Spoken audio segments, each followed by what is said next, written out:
नमस्कार, welcome back दोस्तों। कैसे हो आप सभी लोग। दोस्तों आज की इस वीडियो के अंदर हम बात करेंगे एक आसान से मैच के बारे में, क्योंकि एक तरफ आपको बेंगलोर मिलेगी तो दूसरी तरफ आपको जीटी मिल रही है। जीटी जो कि लास्ट एक इजी सा मैच भी हार गई।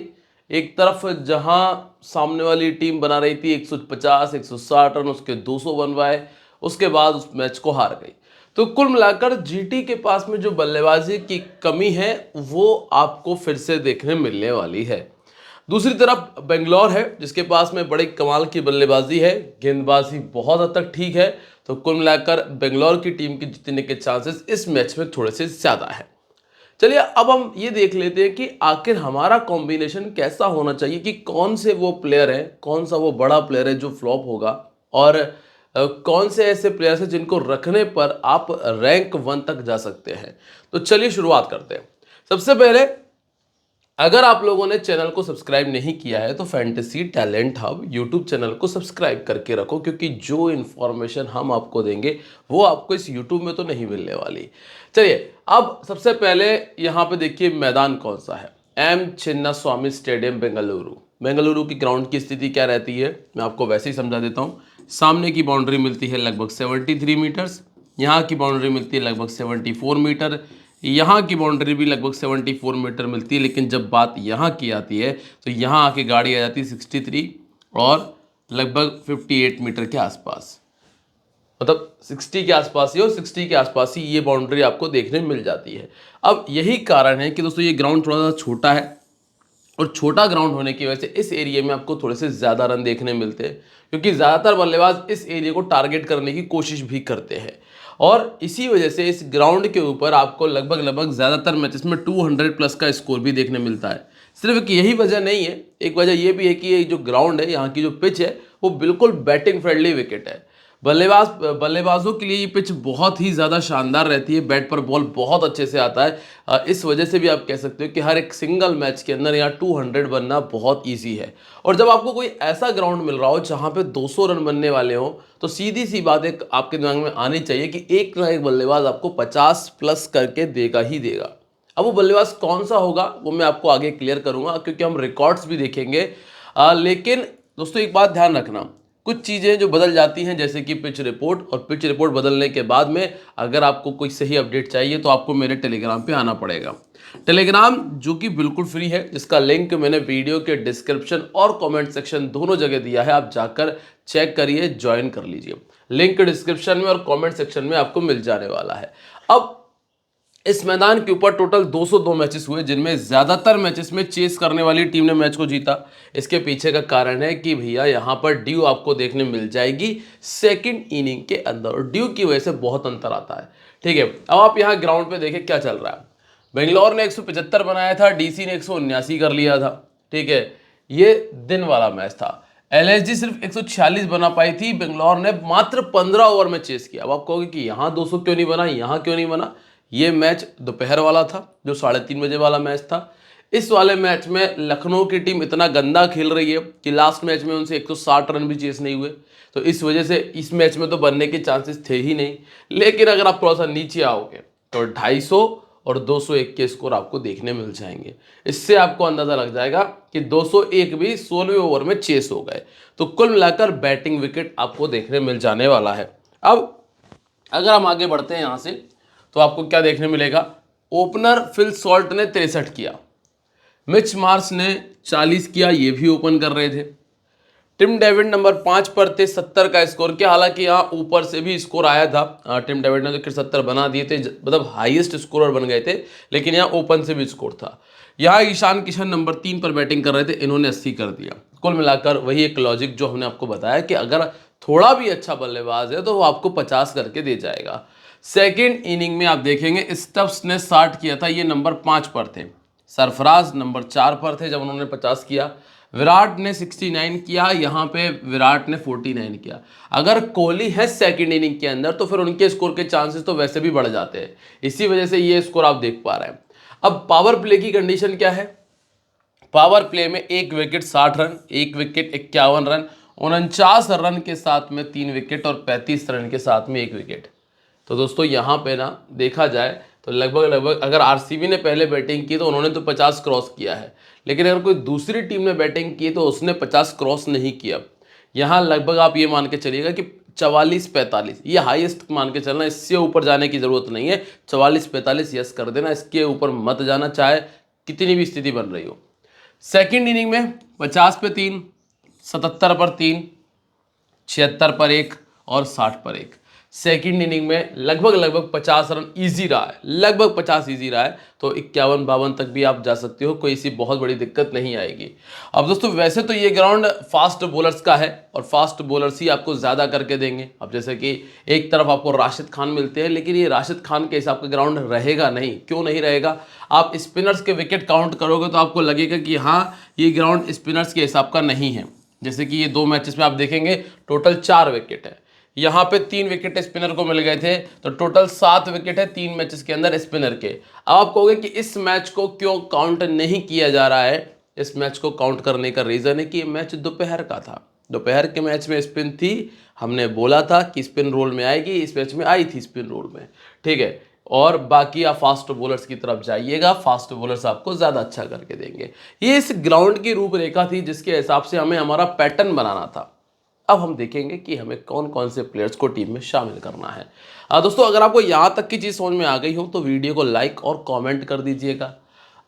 गुजरात और बेंगलोर ने जब पिछली बार मैच खेला था तो गुजरात ने मैच को जीता था। देखो गुजरात कब मैच जीतेगी? जब ऊपर के ये जो 3 प्लेयर हैं, साई सुदर्शन, बटलर या शुभमन गिल, इनमें से 2 प्लेयर चले, तब गुजरात जीतेगी, ठीक है। यहाँ लिविंगस्टन तो खैर अब इस टीम में नहीं है, जितेश शर्मा ने 33 किया था, रदरफोर्ड का 30 था, रदरफोर्ड अब इस टीम में नहीं, एक अच्छा प्लेयर भी हटा दिया इन्होंने रदरफोर्ड, ठीक है। सिराज के 3 विकेट थे, साई किशोर के 2 विकेट थे।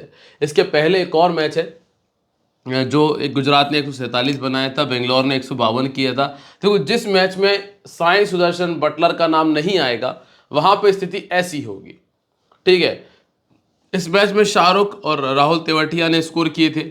दूसरी तरफ विराट कोहली का 40 था, सिराज के 2 विकेट थे, यश दयाल के 2 थे, विजय कुमार वैशक के 2 थे। ज़्यादातर खिलाड़ी इस टीम में अभी मौजूद नहीं है, तो इसलिए आप इसका दिमाग मत लगाइए। अब रॉयल चैलेंजर्स बेंगलुरु की अगर हम बात करें ना, तो इनके पास में एक बेहतर स्क्वाड है। बैटिंग यहाँ तक मौजूद है, इतनी बैटिंग है और गेंदबाजी भी ज़बरदस्त है। देखो पहला ओवर लेकर कौन आता है? पहला ओवर लेकर आएंगे जॉश हेजलवुड, पहला ओवर लेकर आते हैं। इसके बाद एक ओवर भुवनेश्वर कुमार भी डाल रहे हैं, भुवनेश्वर या फिर हेजलवुड दोनों में से कोई एक रहेगा जो पहला ओवर लेकर आएगा, ठीक है। पावर प्ले की शुरुआत इन दोनों से रहेगी। फिर एक ओवर बीच में रसिक सलाम का आता है जो कि वेरिएशन का बहुत अच्छा यूज़ कर रहे हैं। फिर आप मिडिल ओवर्स में आएंगे तो कुणाल पंड्या और सुयश शर्मा की गेंदबाजी आप देख पाएंगे, ठीक है। और कुछ एक ओवर रोमारियो शेफर्ड कर लेते हैं। बैटिंग में कोई समस्या नहीं है, बैटिंग एक तरफा है, इनकी 1 साइडेड बैटिंग लेके चल रहा है। अब अगर इनका वेन्यू रिकॉर्ड देखोगे ना, तो मैंने आपको क्या बताया कि ये बैटिंग विकेट है, तो बैटिंग विकेट पर अगर बल्लेबाज स्कोर ना करें ऐसा होगा नहीं। 40 का एवरेज है कोहली का, देवदत्त पडिक्कल का है लगभग 37 का एवरेज, रजत पाटीदार का 34 का एवरेज है। इन्होंने क्या किया, 15 मैचेस में 5 बार 50, मतलब हर तीसरे मैच में इनके बैट से 50 आया। अगर आप विराट कोहली की बात कर रहे हैं तो विराट कोहली के लिए क्या चल रहा है, इन्होंने 31 बड़े स्कोर बनाए हैं। कितने? 31 बड़े स्कोर, मतलब हर तीसरी से चौथी इनिंग में विराट कोहली के बल्ले से 50 आया है या 100 आया है। और इसके बाद जो रजत पाटीदार है इन्होंने लगभग 6 इनिंग के बाद में 50 बनाया है। टिम डेविड के पास में हर 5वीं इनिंग में आपको 50 देखने मिल रहा है। अब आपको ऐसी कंडीशंस वाले प्लेयर मिल रहे हैं जो हर तीसरी इनिंग में, हर 6वीं इनिंग में, हर 5वीं इनिंग में इस मैदान पर 50 बना रहे हैं, तो ये ज़रूरी पिक है। अब नीचे के प्लेयर तो ये तो खैर कोई मतलब का नहीं, जितेश शर्मा क्यों ही स्कोर रदेड़ रही है टीम। रोमारियो शेफर्ड 5 पारी में 3 विकेट इसके पास है, कुरनाल के पास में है 18 में 10 विकेट्स, रसिक सलाम के पास में 4 में 6 विकेट आ चुके हैं। जैसे आप स्पिनर्स का रोल देख सकते हो, जैसे 11 में 7 स्पिनर, कुरनाल पंड्या 18 में 10, और फास्ट बॉलर्स का रोल देखो 4 में 6, 25 में 31, 6 में 9। सीधा सिंपल सा फंडा है, कहीं तुक्के लगाने की ज़रूरत है नहीं है, सही चीज़ के पीछे जाओगे तो फ़ायदा होगा। अब फिल सॉल्ट की अगर हम बात करें, पहली बार इस मैदान पर पिछले मैच में उन्होंने 50 लगाया था, 63 इनका स्कोर है। गुजरात के सामने ज़रूर नहीं चल पाए, 2 मैचेस में 14 का स्कोर है। पिछले 1 साल में 30 का बैटिंग एवरेज है, 10 बार 50 से ऊपर का स्कोर इन्होंने बनाया। लगभग हर 5 इनिंग में ये 50 बना रहे हैं, पहले बैटिंग करते हुए। अच्छा पिक है। देखो फिल सॉल्ट वैसे तो बहुत अच्छा पिक है, लेकिन इस ग्राउंड पर ज़्यादा चले नहीं है, तो वाइस कैप्टन ही बनाना, अगर बनाओ तो कैप्टनसी के पीछे ज़्यादा भागने की आवश्यकता है नहीं। राइट आर्म फास्ट बॉलिंग इनको दिक्कत देती है, 7 बार आउट हो चुके हैं रबाडा और सिराज। सिराज इनको 2 बार पहले आउट कर चुके हैं, लेकिन स्ट्राइक रेट बहुत कमाल था, तो ये उतनी मायने नहीं रखेंगे। अब कोहली की अगर हम बात करें, लगातार परफॉर्मेंस दिया है। पिछले मैच में मैंने आप लोगों से क्या कहा था, अगर आप वीडियो उठाकर देखोगे तो आप सुनने जाओगे कि विराट कोहली इस मैच में तेज खेलेंगे और हो सकता है जल्दी आउट हो जाए, और वो हुआ भी था। 19 रन बनाए थे 200 के स्ट्राइक रेट से, जल्दी विकेट गया था। आप जाकर लास्ट वीडियो चेक कर सकते हो। अब इस मैच में अगर सेकंड इनिंग करेंगे तो विराट कोहली का स्कोर आ ही जाएगा, क्योंकि फिर वे स्कोर बोर्ड को देखकर खेलते। पहली इनिंग में मुश्किलें बढ़ती है थोड़ी सी, ठीक है। जीटी के सामने 6 मैच खेले और रिकॉर्ड देखे बहुत कमाल का है, तो ये अब आपके लिए कैप्टनसी की चॉइस बनते हैं। पिछले 1 साल में भी रिकॉर्ड अच्छा है, 21 इनिंग में 10 बार 50 है, मतलब हर दूसरी इनिंग में 50 आ रहा है। पहले बैटिंग करते हुए 4 50, सेकंड बैटिंग करते हुए 6 50 है। पिछले 2 मैचेस से 50 नहीं आए, मतलब चांसेस अच्छे हैं। अब राशिद खान 2 बार आउट कर चुके, लेकिन राशिद खान कहाँ आएंगे, 6 ओवर के बाद, इतनी बड़ी प्रॉब्लम नहीं है। 63 बॉलों में 2 बार आउट किया है। प्रसिद्धि कृष्णा ने ज़रूर परेशान किया, और सिर्फ 5 ओवर में 3 बार आउट कर चुके हैं। रबाडा ने भी सिर्फ 5 ओवर में 3 बार आउट कर दिया, तो ये तगड़ी बैटल आपको देखने मिलेगी, रबाडा और प्रसिद्धि कृष्णा वाली, ठीक है। इसके बाद देवदत्त पडिक्कल, गुजरात के सामने बहुत ही वाहियात रिकॉर्ड है। 7 मैचेस में सिर्फ 79 रन है, ठीक है। 11 का एवरेज है। 28 मैचेस में अपने 7 बड़े स्कोर ये बना चुके हैं। पहले बैटिंग करते हुए 24 और सेकंड बैटिंग करते हुए 35 का एवरेज है। Orthodox right arm fast bowling इनको ज़्यादा दिक्कत देती है। सिराज ने इनको 15 गेंदों में 3 बार आउट कर दिया। अगर पहला विकेट जल्दी जाता है तो आप ये विकेट भी जल्दी ही मानकर चलिएगा। इसके बाद राशिद खान इनको 3 बार आउट कर चुके हैं, वो भी सिर्फ 29 गेंदों में। Kagiso Rabada right arm fast bowler है। नंबर 4 पर आते हैं रजत पाटीदार। रजत पाटीदार देखो, ये जो आपको छोटे छोटे ही स्कोर करके देंगे, लेकिन ये छोटे स्कोर में ना ये कम गेंदों में करके देंगे। हालांकि इस सीजन में तो बड़ा कमाल खेल रहे हैं, एक में 60, एक में 48, 53 का स्कोर है। हाल फिलहाल में ना रजत पाटीदार आपके लिए कंफर्म पिक में ही मान के चलिएगा। पहले बैटिंग करते हैं तो ज़्यादा कंफर्म हो जाएंगे। 4 बार 50 से ऊपर का स्कोर है। इसके बाद जितेश शर्मा, ये मैं इनको टीम में नहीं रखता हूँ, चाहे 50 या 100 भी कर दें, आपको रखना है आप रख लीजिएगा, ये आपके सामने इनका रिकॉर्ड है, ठीक है। अगर बताने की बात करूं तो ये प्लेयर अपना विकेट फेंकने ही खेलता है। अगला नाम है टिम डेविड का। देखो, टिम डेविड बड़ा कमाल का परफॉर्मेंस कर रहा है, और नंबर 4 काफ़ी लंबे समय से खेल रहे हैं। हम ये बात नहीं कहेंगे कि नंबर 6 से उठ के 4 आ जाएंगे तो फेल हो जाएंगे, ऐसा नहीं हो रहा है। तो टिम डेविड एक ऐसा प्लेयर है जो आप मिडिल ऑर्डर में भी आपको 50 या 100 करके दे सकता है। इसीलिए आप इसको हमेशा एक टीम में कैप्टन ज़रूर ट्राई करिएगा, ठीक है। और राशिद खान ने 2 बार आउट किया है। देखो, राशिद खान ने काफ़ी सारे प्लेयर्स को आउट किया है, लेकिन राशिद खान के लिए ये सीज़न और ये ग्राउंड उतना बेहतर नहीं रहा। इसके बाद रोमारियो तक ज़्यादा बैटिंग आने के चांसेस नहीं है, इसलिए रोमारियो पर अभी हम उतना दिमाग नहीं लगा रहे। और कुरनाल की अगर बात करें तो कम से कम 1 विकेट आएगा ही आएगा, तो कुरनाल को 1 विकेट के लिए, कम से कम 1 विकेट के लिए ट्राई कर सकते हो। चूंकि सामने वाली टीम उतनी बेहतर नहीं है बल्लेबाजी में, तो 2 के भी चांस बन सकते हैं, ठीक है। अब आप इनकी गेंदबाजी देखें। रसिक सलाम बहुत अच्छा वेरिएशन यूज़ करते हैं। रसिक सलाम कम से कम मिनिमम 1 और मैक्सिमम 2 विकेट तक इस मैच में जाएंगे। जॉश हेजलवुड इस मैच में कम से कम 1 विकेट आपको देंगे। मैंने ऐसा क्यों कहा कि ये 2 तक जाएंगे और ये 1 विकेट तक जाएंगे? कारण है कि जॉश हेजलवुड जिस फेस में गेंदबाजी करते हैं, वहाँ पर उस टीम के बिल्कुल प्राइम बल्लेबाज आपको मिलेंगे। शुभमन गिल, साई सुदर्शन, बटलर, वहाँ कम से कम 2 ओवर इनके निकल जाने वाले हैं। अब बचे सिर्फ 2 ओवर, बाद के 2 ओवर में इनको हो सकता है कि 1 विकेट ही मिल पाए। हाँ, अगर ये ऊपर से विकेट निकाल देते हैं गिल, सुदर्शन या फिर बटलर का, तो फिर ये 2 तक जाएंगे, 2 या 3 तक। भुवनेश्वर कुमार अच्छी गेंदबाजी कर रहे हैं, बिल्कुल वैसी ही सिचुएशन है। 38 में 40 विकेट, इस टीम के सामने इनका रिकॉर्ड अच्छा है। और सुयश शर्मा खाता खोल ले तो ही ठीक है, वैसे मुझे चांस लग नहीं रहे कि इनका इस मैच में भी शायद खाता खोले। अब अगला नाम है अगली बात है गुजरात टाइटंस की। गुजरात टाइटंस के पास में बस ये 3 बल्लेबाज है। कभी कभार तो स्कोर कर जाएं तो ग्लेन फिलिप हो सकते हैं, बाकी और किसी ने ऐसा कुछ खास किया नहीं है। अब पता मेरे नज़र में क्या चेंज होना चाहिए? मेरे नज़र में चेंज होना चाहिए कि आप वॉशिंगटन सुंदर को यहाँ खिला रहे हो, आप जेसन होल्डर को लेकर आओ बीच के लिए। जेसन होल्डर एक ऐसा प्लेयर है जो आपको कभी भी बेहतर बल्लेबाजी करके दे जाएगा, इस टीम के पास में मौजूद है, ठीक है। चलिए अब बात करते हैं यहाँ से हम सबसे पहले इनके रिकॉर्ड्स के बारे में। तो शुभमन गिल का रिकॉर्ड इस मैदान पे अच्छा है, 5 मैचेस में 128 है। साई सुदर्शन का रिकॉर्ड अच्छा नहीं है। बटलर का रिकॉर्ड 32 का एवरेज है, एक बार 50 है। और राहुल तेवतिया ने 4 में 53, 5 में 58। वॉशिंगटन सुंदर, इनकी बैटिंग बहुत ही वाहियात है। गेंदबाजी में सुंदर स्पिनर है, 7 में 6 विकेट। राशिद खान स्पिनर है, 6 में 5 विकेट। इससे ज़्यादा क्या बोलूँ। और उसमें भी 3 विकेट तो एक ही मैच में आ गए थे। कगिसो रबाडा 2 में 6, सिराज 22 में 29, प्रसिद्धि कृष्णा 7 में 6 विकेट्स। ठीक है, अब आप पहले नाम पे आएंगे साई सुदर्शन। लगातार फ्लॉप चल रहे हैं पिछले 4 मैचेस से। मैं इस मैच में साई सुदर्शन का 50 देख पा रहा हूँ।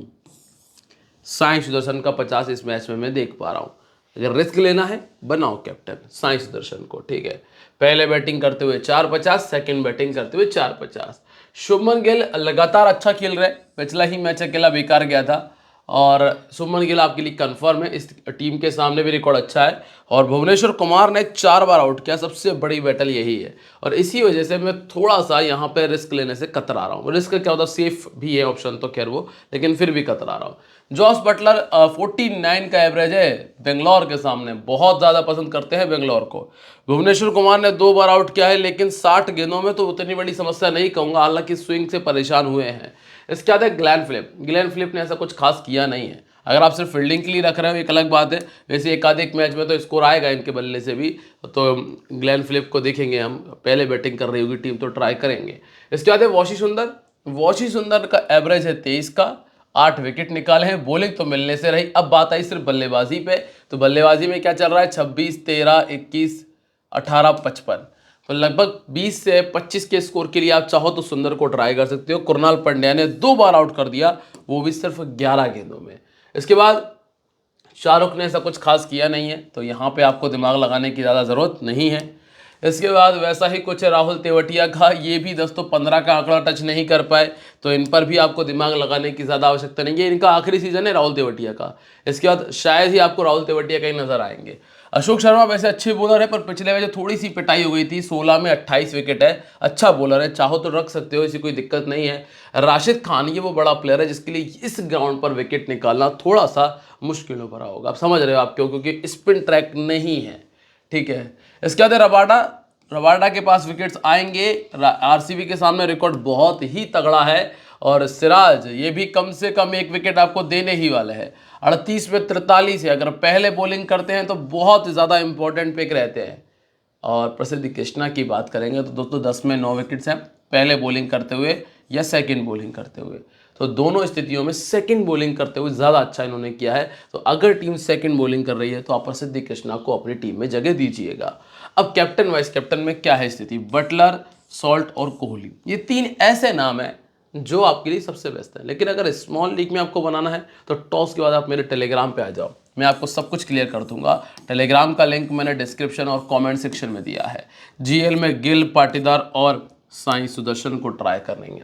ठीक है, कैप्टन वाइस कैप्टन का टीम कॉम्बिनेशन में देखेंगे बटलर, सॉल्ट है, पाटीदार, कोहली और डेविड है। यहाँ से गिल और सुदर्शन आधी काम खत्म है। और जो ऑलराउंडर सेक्शन में कुरनाल को हमने रखा है, वैसे आप वॉशी सुंदर को भी ट्राई कर सकते हो। जॉश रबाडा और राशिद के स्थान पे आप लीजिए सिराज। ठीक है, मोहम्मद सिराज को टीम में पटकिएगा, ये एक बदलाव आपको करना है।